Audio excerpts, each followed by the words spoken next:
그래서 블루 버터플라이 나비라고 합니다. 그렇지, 나비 효과를 나비처럼 보여주는구나. 파란 나비가 돼서 세상을 날아라라는 의미로 그래서 이 선배님들이 그 장학금을 계속 냅니다.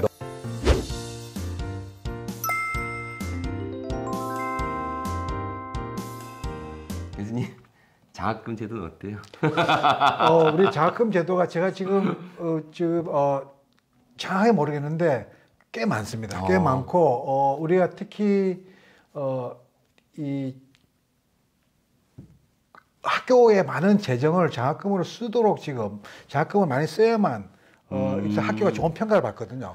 그렇기 때문에 많은 그러니까 기본적으로 여러분들이 제가 볼 때는 아마 등록금의 한 절반 정도로 전부 등록금 수입의 절반 정도를 장학금으로 쓰고 있는 걸로 알고 있고 그 외에 우리 연세대학교 경영대학은 그 블루 버터플라이라는 프로그램이 있습니다. 뭐죠? 블루 버터플라이 뭔가 하면 동문들이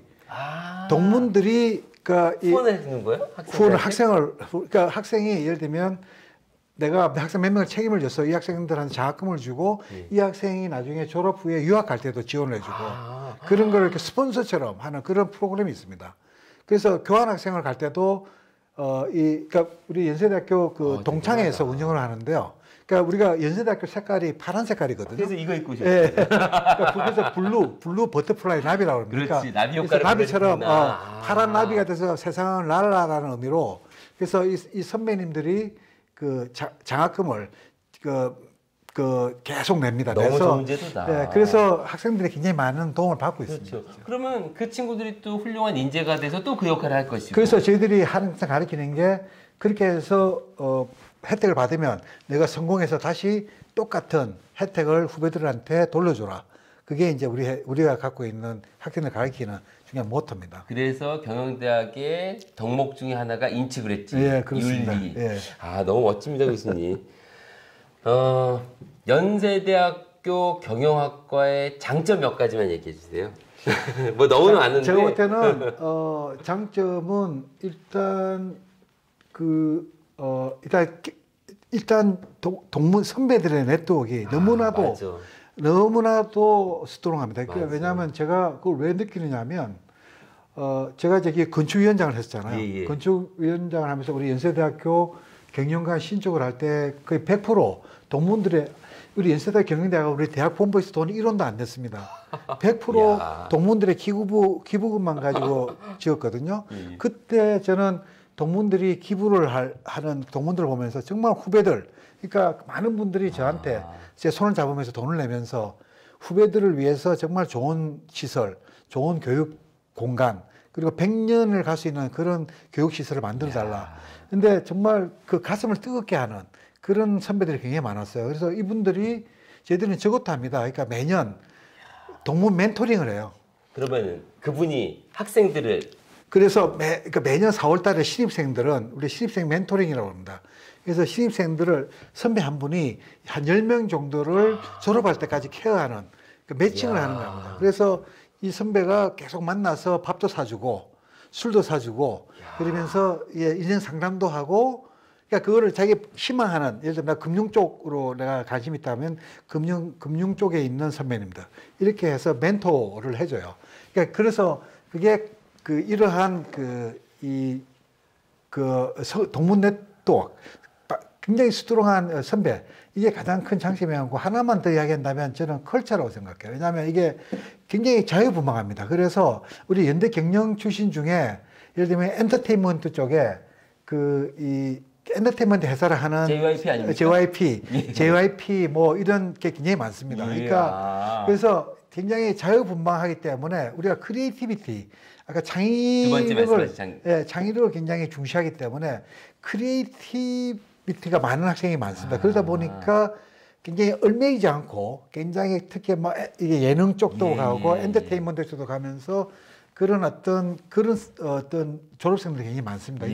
그게 저는 학교 다닐 때 내내 컬처, 풍토가 굉장히 자유스럽고 창의적이고 하는 이런 것들이 굉장히 큰 장점인 것 같아요. 보통 교수님들끼리 이야기를 해보면요. 이렇게 말씀하시면 보통 그 학과 출신으로 교수님이 되시는 분이 보통 이렇게 얘기하시거든요. 이호근 교수님은 연세대 출신이 아니십니다. 이호근 교수님은 서울대학교 출신이시거든요. 근데 연세대 출신을 보시겠어요? 이렇게 말씀하시면 저는 뭐 연세대학교 사람이죠. 이제 지금 24년 동안 그런가요? 지금 24년째 연세대학교에 있는데. 그래도 아니 이렇게 말씀을 나눠보면 그런 걸 느끼는데 자부심이 대단하신 것 같아요. 아 그리고 부럽습니다. 딴 게 아니라 멘토링 프로그램은 정말 부럽습니다. 그거는 아무나 할 수 없는 굉장히 우리가 연세 굉장히 자랑하는 프로그램입니다. 그건 아무나 할 그러니까 수 선배들이 왜냐면 그때는 선배들이 수백 명이 옵니다. 그래서 우리가 수백 명이 모여 한 자리에 수백 명이 이게 한 자리에 모여서 우리가 파티도 하고 이게 그 멘토링을 합니다. 이게 한 번은 할 수 있는데 이거 지속 가능하게 매년 합니다. 매년 4월달에 합니다. 예, 그게 지금 십몇 년째 하고 있어요. 그러니까. 너무 부럽습니다. 우리 학교도 한번 그렇게 준비하도록 하겠습니다. 교수님 조금 그 시선을 조금만 넓히겠습니다. 이 책에서도 다루는 내용인데 우리 경영학과 친구들 조금 더 나가서 지금 이 시대에 살고 있는 MZ세대 대학생들이라든지 이 친구들에게 빅데이터, 인공지능 이런 것들이 어떤 의미인지 좀 말씀해 주시겠어요? 글쎄요. 지금 아마 이제 제가 이제 IT 쪽, 디지털 쪽을 이제 전공을 하니까 사실은 여러분들 아마 IT 기술 발전 속도는 상상을 초월합니다. 굉장히 빠르게 발전을 하거든요. 그래서 예를 들면 왜 요즘 빅데이터가 중요한가 하면 그러니까 데이터를 저장하는 비용 있죠. 우리가 데이터를 저장하는 비용이 굉장히 빠른 속도로 싸지고 있어요. 굉장히 저렴해지고 있습니다. 반면에 컴퓨터 파워는 굉장히 늘어나고 있거든요. 그러다 보니까 그러니까 데이터를 저장하기 쉬우니까 많은 기업, 많은 조직들이 일단 웬만한 데이터는 전부 다 저장을 해놓고 봐요. 그러니까 데이터가 굉장히 많습니다. 이게 빅데이터인가요? 예, 그게 빅데이터죠. 근데 이 데이터를 활용을 하는 게 굉장히 중요해졌거든요. 그래서 사실 기업들의 입장에서는 최근에 이런 빅데이터를 잘 활용해 의사결정이 잘 하는 기업들이 훨씬 실적이 좋은 걸로 분석이 되어 있습니다. 그래서 실제 데이터가 있구나. 실제 데이터가 있습니다. 있고 그래서 결국은 이제 앞으로 우리가 이런 빅데이터를 분석하는 사람들을 데이터 사이언티스트란 말을 씁니다. 데이터 사이언티스트. 데이터 사이언티스트라고 하거든요. 그러니까 우리 데이터 사이언티스트가 21세기의 가장 팬시한 직업이다.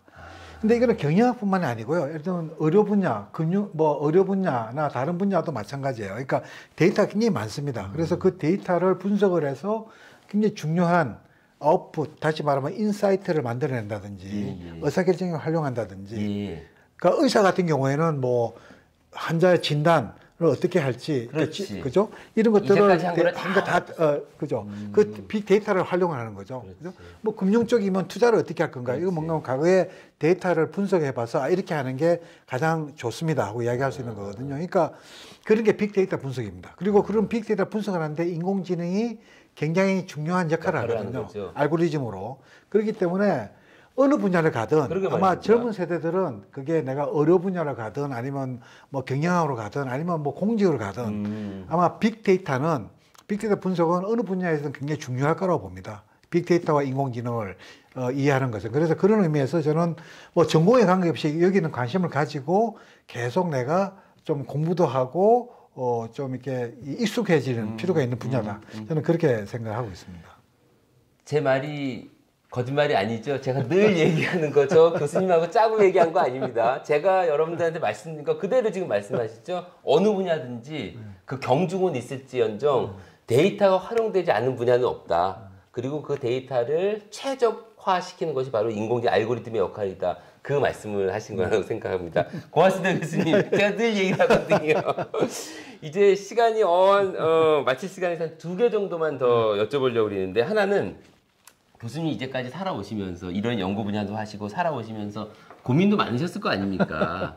우리 친구들도 동일한 고민을 많이 할 것 같아요. 저는 대표적으로 이 불확실성 같아요. 우리 친구들이 고민하는 게. 이 친구들한테 어떤 조언을 주실 수 있을까요? 글쎄요.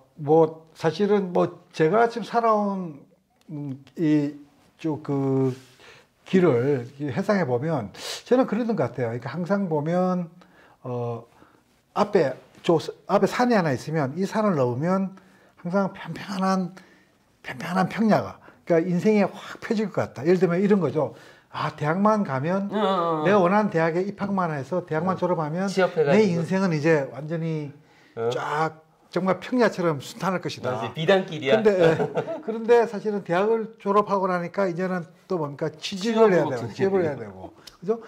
아니면 저 같은 경우는 그래서 공부를 이제 박사로 갔는데 박사 학위만 받으면 이제 모두 인생이 풀릴 줄 알았는데 박사 학위 받고 나서 내가 원하는 대학에 또 취직을 해야 되고 이런 그러니까 항상 앞에 산이 있는데 이 산만 넘으면 항상 평지가 있을 거라 생각했는데 항상 산을 넘을 때마다 그 뒤에 더 큰 산이 항상 기다리고 있었던 것 같아요. 근데 인생은 그런 것 같습니다. 그러니까 그래서 항상 그래서 꾸준함이 굉장히 중요한 것 같아요. 꾸준함. 네, 꾸준함이 굉장히 중요하고 좌절하지 않는 거. 예를 들면, 그러니까 더 큰 산이 있더라도 저 산을 넘으면 또 큰 산이 또 있을 수 있다. 그러니까 항상 도전하고 꾸준하게 준비하는 그런 자세. 그죠? 그러니까 예를 들면 하나를 넘었는데 그 앞에 또 더 큰 산이 있더라. 거기 때문에 좌절해서는 안 된다는 거죠. 그런 게 굉장히 중요할 것 같습니다. 꾸준함. 예. 꾸준함. 저도 좀 그랬던 것 같아요. 제가 정말 머리도 안 좋고 뭐 딴 게 아무것도 없는데 제가 처음 말씀드리는 건데 제가 어떤 원칙을 정했냐면은 하루에 13시간만 공부하자였었어요. 13시간 공부하기 쉽지 않은데. 그래가지고 13시간을 공부하려고 시간을 다 적은 다음에 만약 그 약속을 못 지키면은 이게 참 무식한 방법인데 머리가 나쁘면 이렇게 하는 거예요. 그 다음날 식사를 한 끼를 안 먹는 거로. 그런 페널티를 스스로 줬어요.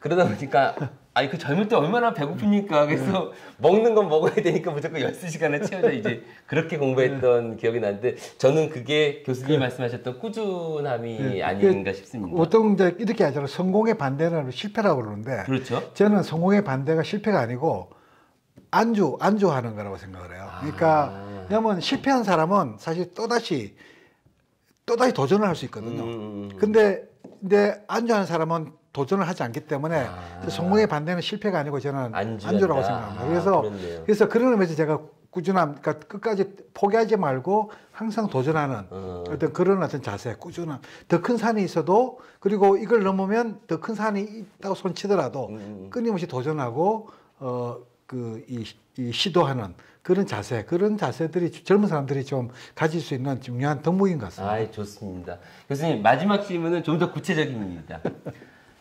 장래 연세대학교 경영대학에 입학하고 싶어 하는 친구들에게 좋은 한마디 부탁드립니다. 글쎄 이게 뭐 제가 입학처장이면 자세한 설명을 해줄 수 있는데 워낙 요즘 입시가 복잡하잖아요. 맞습니다. 너무 복잡하고 제가 봐도 막 굉장히 해마다 너무 바뀌어가지고 근데 아마 제가 볼 때는 결국 연세 경영에 아마 지원을 하는 학생들을 심사하고 인터뷰하고 하는 사람들도 결국은 경영대학 교수님들이 그렇죠. 주로 하기 때문에 그리고 아까 제가 말씀드린 그 경영대학에 이 지향하는 인재상, 인재상에 아까 제가 글로벌 퍼스펙티브, 글로벌 마인드가 있느냐, 그리고 얼마나 창의성이 있느냐, 그리고 도덕적이고 윤리적인 어떤 인테그리티가 있느냐, 이 세 개 관점이 굉장히 중요한 우리가 이 경영자 상이라고 보기 때문에 결국 입시 과정에서 학생들을 뽑을 때도 이게 굉장히 중요한 어떤 기준이 될 것 같아요. 그래서 뭐 하나 입시의 어떤 자료를 준비를 하더라도 어떤 그런 글로벌화와 관련된 그리고 창의성과 관련된 도덕적인 어떤 그런 면에 관련된 것들을 좀 강조할 수 있으면 훨씬 더 좀 이 경영대학에 들어올 수 있는 확률이 높아지지 않을까 저는 그렇게 생각을 합니다. 우리 지원자들이 이 영상 보고서 다 이야기 쓰고 도전 쓰고 산 쓰고 이럴까 봐. 교수님 너무 유쾌하고 또 유익하고 즐거운 시간이었습니다. 교수님 덕분에 아주 의미 있고 소중한 정보를 우리 MZ세대 친구들에게 롯데말 친구들에게 전달해 줄 수 있어서 너무 기뻤습니다. 교수님은 바쁘신데 사실은요 교수님 수업 있으시고 지금 인터뷰하고 또 수업하러 가셔야 되거든요. 짬을 내주셨습니다. 교수님 너무 고맙습니다. 저도 아주 즐거웠습니다. 네. 오늘은 연세대학교 경영대학 이호근 교수님과 말씀 나눠봤습니다. 오늘은 이것으로 마치도록 하고요. 다음 시간에 또 뵙도록 하겠습니다. 여러분 고맙습니다. 네.